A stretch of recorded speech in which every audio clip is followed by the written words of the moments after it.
Daniel's phone buzzed during the quarterly review meeting. He ignored it at first, nodding along as Jenkins droned on about profit margins.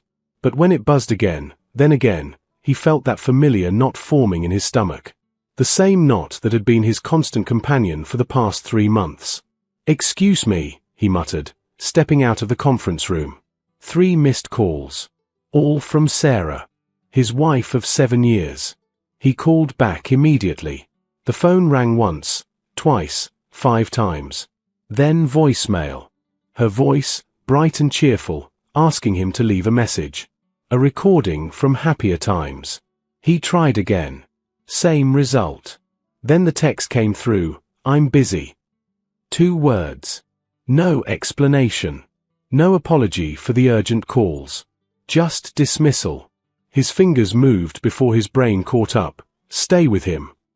He watched the message turn from delivered to read. The 3 dots appeared, disappeared, appeared again. Then nothing. She didn't even bother to lie. Daniel slumped against the hallway wall, the fluorescent lights humming overhead. His reflection stared back from the window overlooking downtown Chicago. A man in a tailored suit, successful on paper, hollow in practice. When had he become this person? When had he become the kind of man who knew his wife was cheating but said nothing, did nothing, just watched it happen like a spectator to his own life? 3 months ago, he'd been updating the family plan on their phones. That's when he'd noticed the location sharing feature was still active. Sarah had set it up years ago when she traveled for work, a safety measure that had long since become unnecessary. But there it was, still broadcasting her every movement. He told himself he wouldn't check it. That was an invasion of privacy. That was the behavior of a paranoid husband, not who he wanted to be. He'd lasted 2 days. The first time he opened the app, she was at the gym. Just where she'd said she'd be. Relief washed over him, followed immediately by shame. See? Nothing to worry about. He was being ridiculous. But then came the Tuesday she'd claimed to have dinner with her college friend Amy. The location pin sat fixed at the Riverside Hotel for 4 hours. When she came home, her hair was freshly washed, her makeup reapplied. She'd kissed him on the cheek and gone straight to bed. After that, he checked constantly. Obsessively. He learned the pattern. Monday and Thursday evenings. Sometimes Wednesday afternoons, during what she called extended lunch meetings.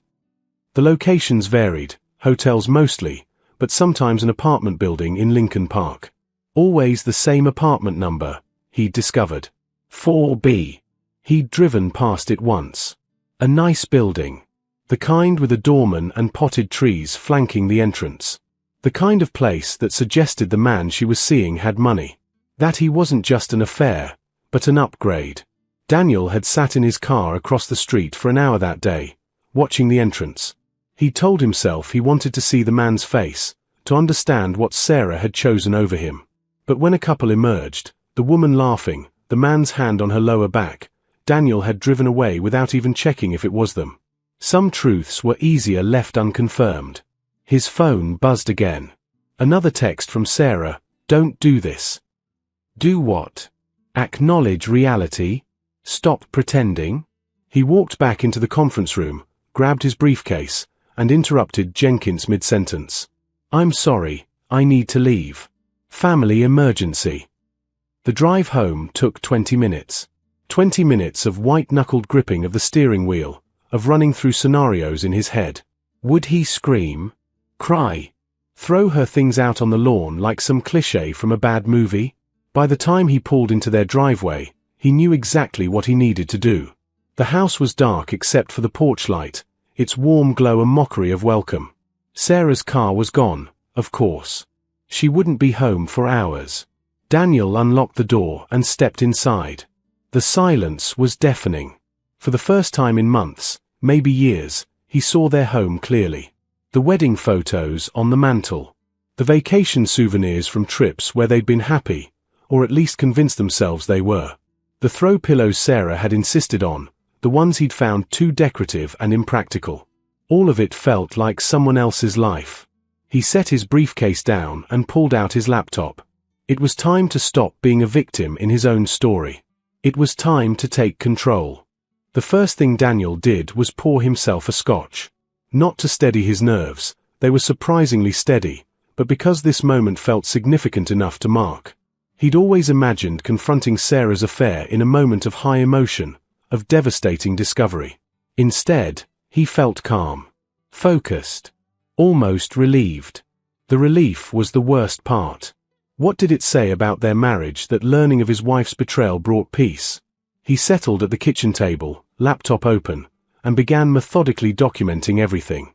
Illinois was not a no-fault divorce state in terms of property division. Evidence of infidelity could matter. His lawyer, and yes, he'd need a lawyer, would want facts, dates, proof. The location history was the foundation.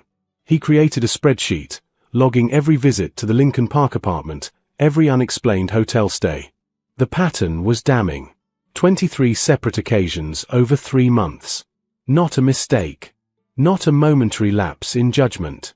A full-blown relationship. Next, he pulled up their phone records. He'd been paying the bill for years without ever looking closely at the details. Now he did. There was a number Sarah texted constantly. Dozens of messages daily, often late at night. Calls that lasted an hour or more during her lunch breaks. He ran the number through a reverse lookup. Marcus Webb, 42 years old. Senior partner at a downtown law firm. Divorced. No children. LinkedIn profile showed a man with silver-touched temples and the kind of confident smile that suggested he'd never been denied anything in his life. Daniel studied the photo. This was the man sleeping with his wife. Objectively handsome, successful, exactly the kind of man Sarah would be attracted to. In college, before they'd met, she'd dated guys like this, ambitious, polished, always trading up. Daniel had been different back then. Earnest. Working 2 jobs to pay for school. She'd told him she loved that about him, his groundedness, his authenticity. When had authenticity stopped being enough? He took another sip of scotch and kept digging. Their credit card statements revealed charges he'd never questioned. Dinners at expensive restaurants on nights she'd claimed to be working late. A weekend at a bed and breakfast in Michigan 2 months ago, she'd said it was a work retreat. The company credit card had no corresponding charges. The evidence piled up like snow in a Chicago winter. Heavy. Undeniable. Suffocating. At 11 p.m., his phone buzzed. "Sarah, I'll be home soon. Please don't be upset. We can talk." He didn't respond. At 11:30, another text. "Daniel." At midnight, her car pulled into the driveway. He heard the garage door open, her heels clicking on the concrete floor. The door to the kitchen opened, and there she was. Sarah looked beautiful. She always did. Tonight she wore the black dress he liked, the one that hugged her figure just right. Her hair fell in waves around her shoulders. But her eyes carried the weight of guilt and something else. Defiance, maybe, or resignation. "You're still up," she said quietly. "I am." She set her purse on the counter, not quite meeting his gaze. "We should talk." "Should we?" He kept his voice even. "What would you like to talk about, Sarah? Your busy evening? The reason you couldn't answer my calls?" A flash of something crossed her face. Anger. Fear. Don't what? Don't ask questions? Don't notice when my wife disappears for 6 hours? Don't acknowledge what's been happening for 3 months? Her face went pale. "How long have you known? Does it matter?" "Yes, it matters." Her voice cracked. "If you knew, why didn't you say something? Why did you just let it happen?" The question hit him harder than he expected.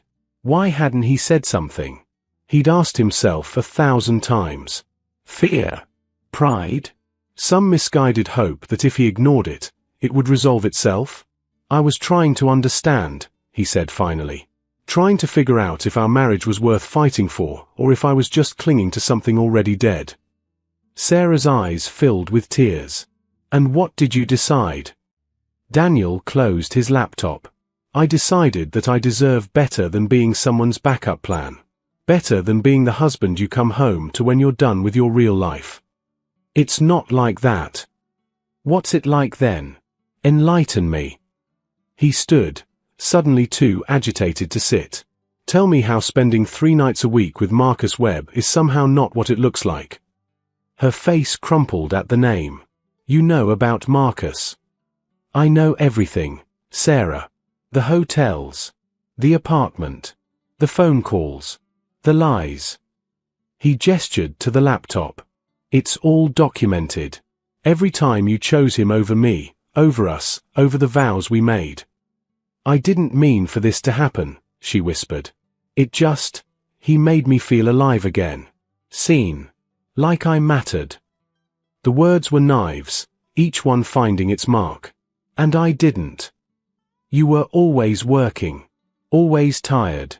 We became roommates who occasionally had sex. When did we stop being us? Daniel wanted to argue, to defend himself. But the truth was complicated. Yes, he'd worked long hours. Yes, he'd been tired. But he'd been working to build their future, to give her the life she wanted. The nice house. The vacations. The security. Apparently, security wasn't enough. So instead of talking to me, you found someone else, he said flatly. I tried to talk to you.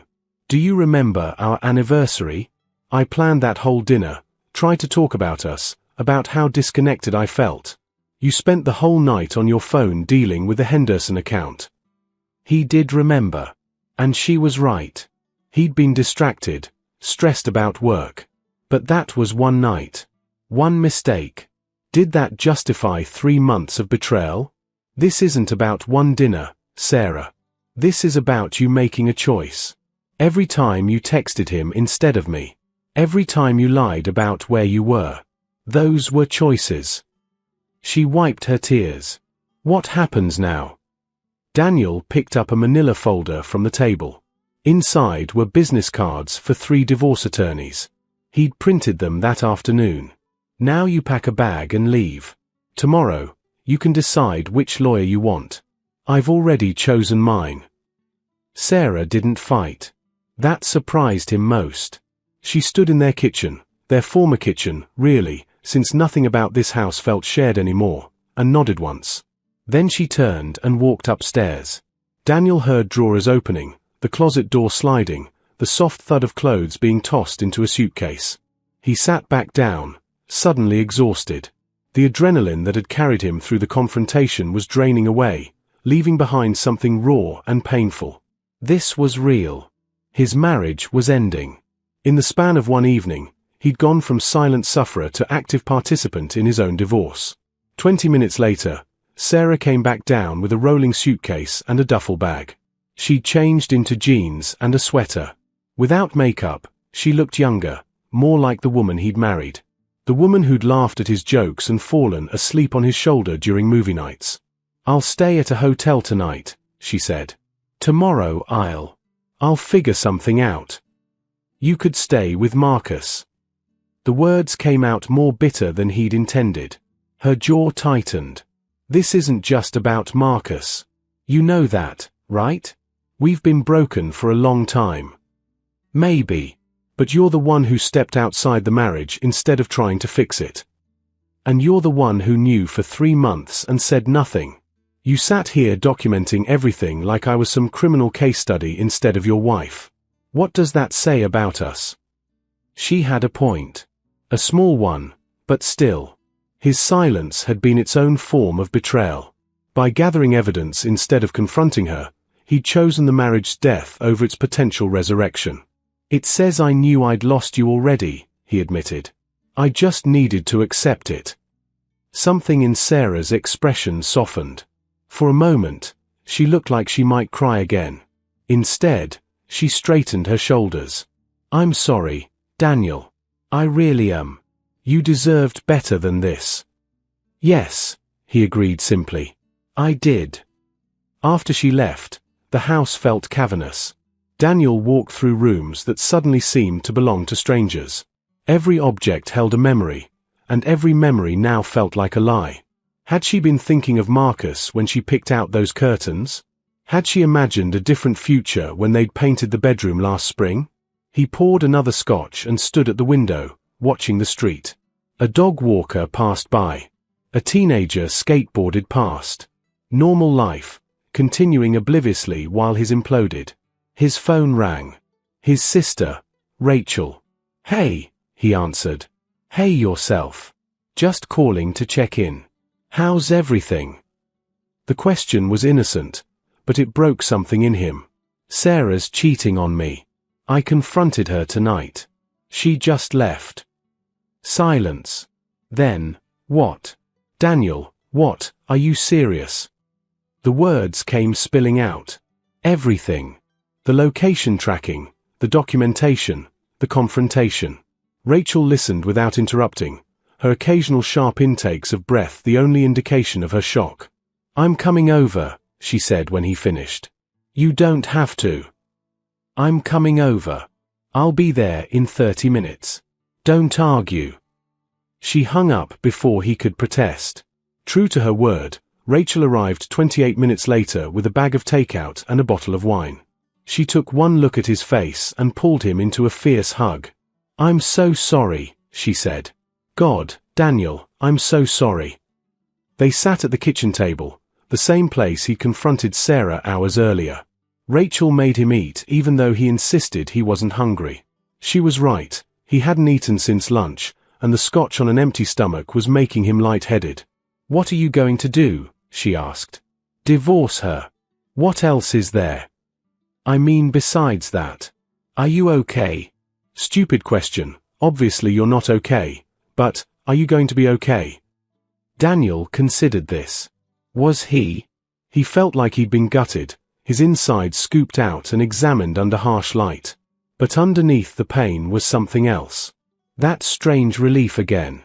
The lifting of a weight he hadn't realized he'd been carrying. "I think so," he said. "Eventually. It's weird, Rach. I thought I'd be devastated. And I am, in a way. But mostly I just feel free." Rachel studied him.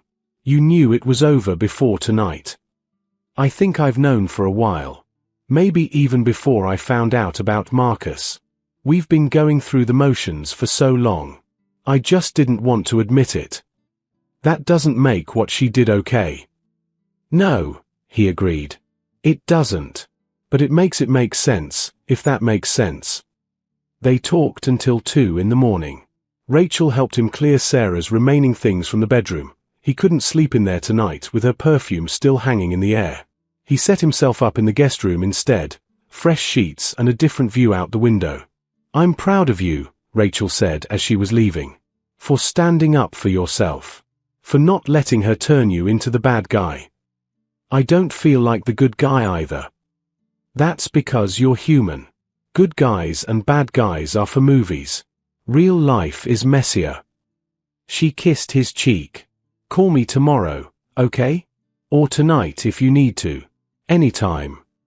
After she left, Daniel lay in the unfamiliar bed, staring at the ceiling. He waited for the tears to come, for the breakdown he'd been holding off all evening. But they didn't. Instead, he felt numb. Hollow. Like a building after a fire, the structure still standing but everything inside burned away. His phone buzzed. A text from Sarah. "I'm sorry. For everything. You're a good man, Daniel. Better than I deserved." He didn't respond. What was there to say? Sorry didn't undo 3 months of lies. Sorry didn't rebuild trust or resurrect love. Sorry was just a word people said when they couldn't fix what they'd broken. He turned off his phone and closed his eyes. Tomorrow he'd call lawyers. Tomorrow he'd start the legal process of disentangling 7 years of marriage. Tomorrow he'd figure out how to tell their friends, their families, the world that they'd failed at forever. But tonight, he just needed to sleep. Morning came too soon, sunlight streaming through unfamiliar curtains. For a blissful moment, Daniel forgot. Then reality crashed back in, heavy and suffocating. Sarah was gone. His marriage was over. He lay in bed, listening to the house settle around him. Every creak and groan felt accusatory, like the walls themselves were mourning what had been lost within them. His phone showed a dozen missed texts and calls.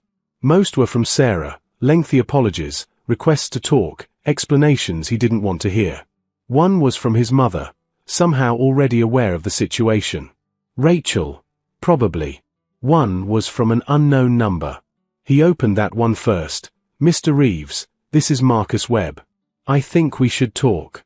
I can meet you today if you're willing. Daniel stared at the message. The audacity of it was almost impressive. The man sleeping with his wife wanted to meet?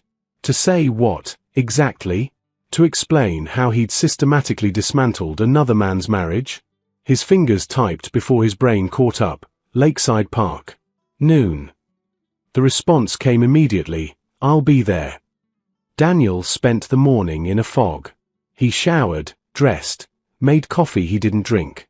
He called the first lawyer on his list, scheduled a consultation for Monday. He ignored Sarah's texts and his mother's calls. He wasn't ready for those conversations yet. At 11:30, he drove to Lakeside Park. The day was unseasonably warm for November, the kind of false spring that fooled crocuses into blooming early. Families dotted the playground. Joggers circled the lake. Everyone going about their normal lives, unaware that his was burning down. Marcus Webb was already there, sitting on a bench overlooking the water. He was dressed casually, jeans, a sweater, expensive-looking sneakers. Up close, he was older than his photos suggested, lines around his eyes speaking to long hours and stress. He stood as Daniel approached. "Thank you for meeting me," Marcus said, extending his hand. Daniel ignored it. "You have 5 minutes. Talk." Marcus withdrew his hand, nodded, and sat back down. Daniel remained standing, arms crossed. "I want to apologize," Marcus began. "I know that's not enough, but I need to say it anyway. What I did, what we did, was wrong. I knew she was married. I pursued her anyway. That makes me culpable. You want absolution? Go to church." "No. I want you to know that Sarah loves you. Whatever she's done, whatever mistake she's made, that's still true." Daniel laughed, sharp and bitter. "You really believe that?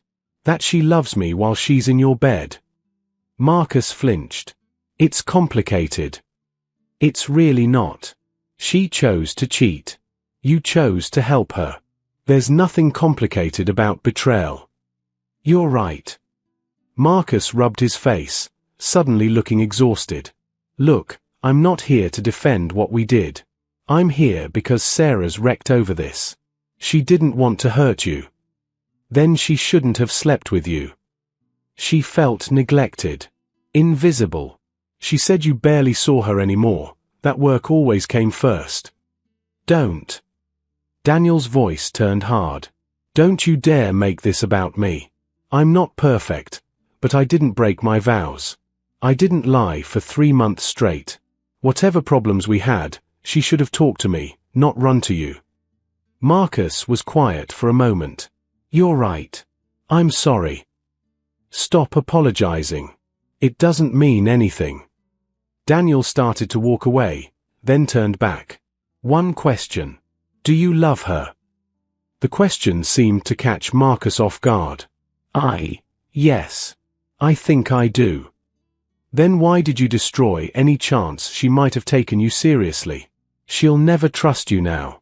She knows what you're capable of. If you'll help her cheat on me, you'll help someone else cheat on her." Daniel watched the truth of that sink in. Marcus's face went pale. "I didn't think about it that way." "No, you didn't think at all. You just wanted what you wanted and didn't care about the consequences." Daniel shook his head. "Here's the thing, Marcus. You didn't win anything. You got a woman who's now divorced, guilty, and knows exactly what kind of man you are. Congratulations."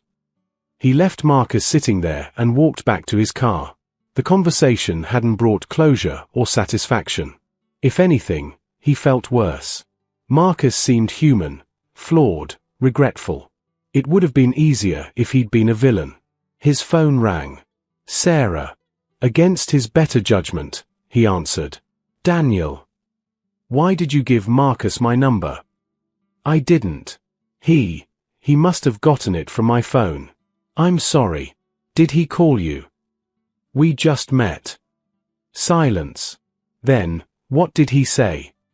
That you love me. That I neglected you. That he's sorry. Daniel unlocked his car but didn't get in. Sarah, I need you to understand something. I'm not interested in blame or excuses anymore. This happened. We can't undo it. We need to figure out how to move forward. Move forward. Her voice was small. You mean the divorce? What else would I mean? I thought, maybe if we talked, if we tried counseling. No.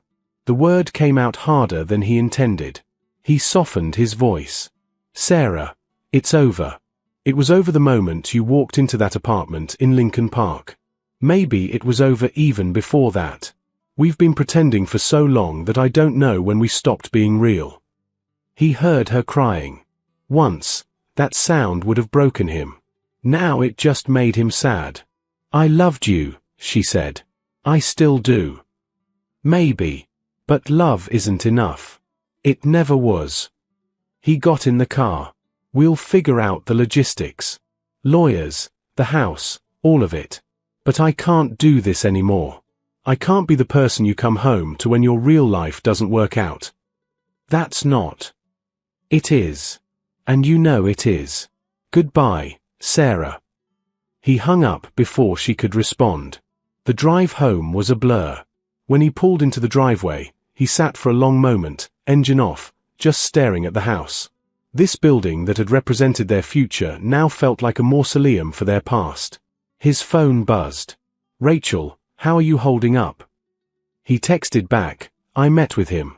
Her boyfriend. The phone rang immediately. You did what? Rachel's voice was sharp with disbelief. He texted me. Wanted to meet. I figured, why not? Might as well put a face to the man who helped blow up my marriage. And? What was he like? Daniel thought about Marcus Webb sitting on that park bench, looking guilty and lost. Human. Flawed. Not the monster I wanted him to be. That's almost worse, isn't it? Yeah. He got out of the car and went inside. The house still smelled like Sarah's perfume. He said she loves me. As if that makes it better. Maybe she does. People are messy. Daniel. We can love someone and still hurt them. Doesn't matter. I can't go back to what we were. I won't. Good. You deserve better. A pause. What are you doing right now? Sitting in my house, trying to figure out what comes next. Wrong answer. Get dressed. Something nice. I'm taking you to dinner. Ratch, I'm not really up for. Too bad. You need to get out of that house. Besides, I'm already in my car. You have 30 minutes. She hung up before he could argue. Daniel looked around the living room. Wedding photos still lined the shelves.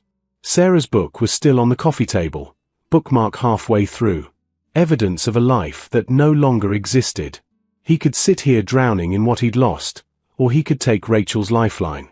He chose the latter. 40 minutes later, he'd needed more time than Rachel allotted. He met his sister at Giordano's. She'd already secured a booth and ordered them appetizers. You look like hell, she said cheerfully. Thanks. You look lovely too. She grinned. But seriously, how are you? Real answer. Daniel considered the question. How was he? His marriage was ending. His wife had been unfaithful. His home felt like a stranger's. By all rights, he should be devastated. I'm okay, he said, surprised to find it mostly true. Better than I expected. Talk to me. I keep waiting for it to hurt more. Like there should be this crushing pain, you know? But instead, it's more like relief. Like I've been holding my breath for months and can finally exhale. Rachel reached across the table and squeezed his hand. That's because you've been grieving this marriage for a while. You just didn't realize it. Maybe. He took a sip of the water the waiter had brought. I saw our whole future, Rach. Kids, growing old together, all of it. And now it's just gone. No, it's not gone. It's different. You'll still have a future. It just won't look like you planned. How do you get over something like this? How do you trust anyone again? One day at a time. One choice at a time. She leaned back as the waiter brought their pizza. And you remember that Sarah's choices say everything about her and nothing about you. You weren't unlovable. She just wasn't capable of loving you the way you deserved. They ate and talked, and for stretches of minutes at a time, Daniel forgot about the divorce, the betrayal, the implosion of his life. Rachel had always been good at that, creating pockets of normalcy in chaos. His phone buzzed. Another text from Sarah. I moved my things out today while you were gone. I didn't want it to be awkward. I'm staying with my sister. The lawyer I chose is Linda Martinez. Have yours contact her. Daniel showed Rachel the text. Quick work, she said. She always was efficient. How do you feel about that? Grateful, honestly. I couldn't face watching her pack. Seeing what she took, what she left behind. This is cleaner. After dinner, Rachel drove him home. The house was noticeably emptier. Sarah had taken her clothes, her books, half the kitchen stuff. The bare spaces were stark reminders of what was gone, but also, Daniel realized with a start, they were also blank canvases. He could repaint, rearrange, make this space his own instead of theirs. You going to be okay tonight? Rachel asked from the doorway. Yeah, I think so. Call me if you need anything. I mean it. 3 a.m., doesn't matter. After she left, Daniel walked through the house slowly, taking inventory. Every empty space was a wound, but also a possibility. The bedroom where Sarah's dresser had been could fit a reading chair. The bathroom counter was no longer crowded with her products. The closet had room for things he'd never had space for before. He pulled out his laptop and opened a new document. Life After Sarah, he titled it. Then he started writing. Not about the affair or the betrayal. Not about Marcus Webb or the divorce proceedings. Instead, he wrote about the Daniel he wanted to become. The one who prioritized himself sometimes. Who maintained friendships beyond his marriage. Who traveled and took risks and didn't play it so safe all the time. He'd spent 7 years being Sarah's husband. Maybe it was time to remember how to be just Daniel. The next morning, he woke early and went for a run. Something he hadn't done in years. Not since the early days of their marriage when he'd still had hobbies and interests beyond work and home. His legs protested, his lungs burned, but it felt good. Cleansing. He showered, made actual breakfast instead of just coffee, and sat down to face the day. His phone showed a text from his lawyer confirming their Monday meeting. Another from his mother, finally responding to Rachel's update with an excess of heart emojis and offers to help however she could. One from Sarah, I hope you're doing okay. He replied simply, I will be. And he believed it. Over the next few days, Daniel fell into a new rhythm. He went to work, came home, and spent evenings reclaiming his space. He moved furniture, ordered new sheets, took down the wedding photos. Not in anger, there was no ceremony of burning pictures or destroying memories. He simply boxed them up and stored them in the basement. They were part of his history, but they didn't need to be his present. Friends started calling as word spread. Some offered sympathy. Others, especially the divorced ones, offered practical advice. Get a good lawyer. Don't make decisions when you're emotional. It gets better, I promise. The one that stuck with him came from his old college roommate. Mike, this is your chance to figure out who you are without her. Don't waste it trying to become who you were before her. Move forward, not backward. Monday came. Daniel met with his lawyer, a sharp woman named Patricia Chen who'd been recommended by a colleague. She reviewed his documentation, asked pointed questions, and laid out the likely timeline. Illinois recognizes irreconcilable differences, she explained.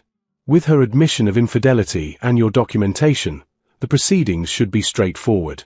6 months to a year, depending on how cooperative everyone is. She seems willing to make it easy. Patricia gave him a knowing look. Guilt is a powerful motivator, but people change their minds. Be prepared for that. Sarah didn't change her mind. Over the following weeks, she proved surprisingly amenable to every term. She didn't fight for the house or their savings. She asked for little and conceded much. In their few necessary phone calls, she sounded small and sad, but never combative. "I just want this to be over," she told him during one conversation about dividing their shared possessions. "I want you to be able to move on." "What about you?" he asked, not sure why he cared. "I'm figuring it out. Marcus and we're not together." It turned out that starting a relationship with betrayal isn't a great foundation. Who knew? The bitter irony wasn't lost on either of them. "I'm sorry it ended like this," she said softly. "For what it's worth, I really did love you. I just lost my way." "I know. I'm sorry too. For my part in it. For letting us drift." It wasn't forgiveness, not quite. But it was acknowledgement. They'd both failed their marriage in different ways. The difference was she'd failed spectacularly while he'd failed quietly. Neither was noble. 3 months after that fateful night, Daniel signed the divorce papers in Patricia's office. His hand shook slightly as he wrote his name. 7 years of marriage, reduced to signatures and legal jargon. "How do you feel?" Patricia asked. "Like closing a book," he said. "Sad to reach the end, but glad to have read it." He drove home, his home now, legally and emotionally, and sat in the driveway for a moment. The house no longer felt haunted by Sarah's absence. It felt like his. A space for him to grow into whoever he was becoming. His phone buzzed. "Rachel, want to grab dinner? Celebrate your freedom." He smiled. "Absolutely." That evening, sitting across from his sister in a restaurant that had nothing to do with his former life, Daniel felt it fully for the first time. Possibility. The future was unwritten. Terrifying and exhilarating in equal measure. "To new beginnings," Rachel toasted, raising her glass. "To new beginnings," Daniel echoed. And he meant it. The man who'd read that text 3 months ago, "I'm busy," and responded stay with him had been at the end of something. This Daniel, sitting in a restaurant with his whole life ahead of him, was at the beginning. He didn't know what came next. Maybe he'd travel. Maybe he'd change careers. Maybe he'd fall in love again, though that felt distant and unlikely now. But whatever came, it would be his choice. His life. His story. The text that night had been the end of his marriage. But it had also been the beginning of himself. And as painful as the journey had been, he couldn't regret where it had brought him. He was free. And for the first time in years, Daniel Reeves was excited to see what he'd do with that freedom.